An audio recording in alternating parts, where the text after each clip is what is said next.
Buckling under intense public pressure, Bangladesh Premier Sheikh Hasina resigned as Prime Minister of the country on Monday.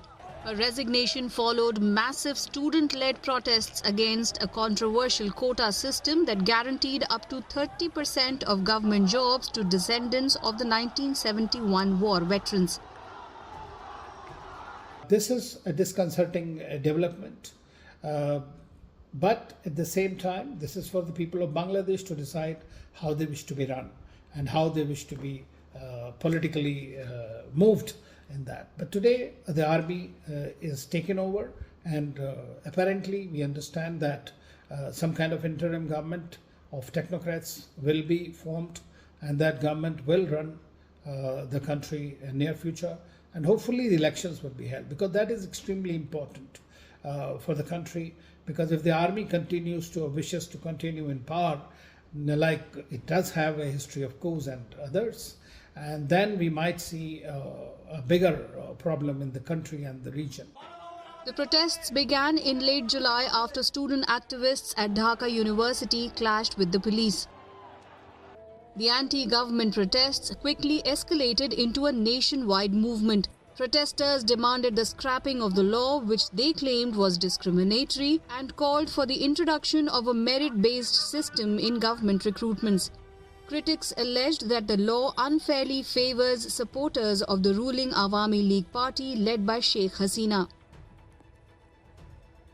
The system which he made in taking the people into government service and also students into various universities, the percentage for selection was too high, which was not acceptable to not only to the students, but also to the people as a whole.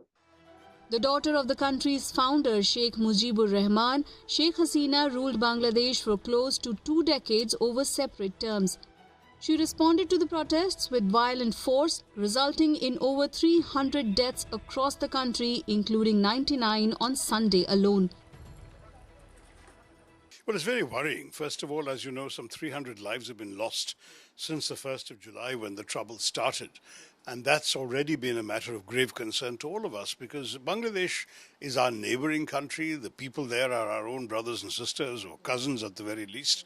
And what happens there affects our neighborhood as well in a very intimate way.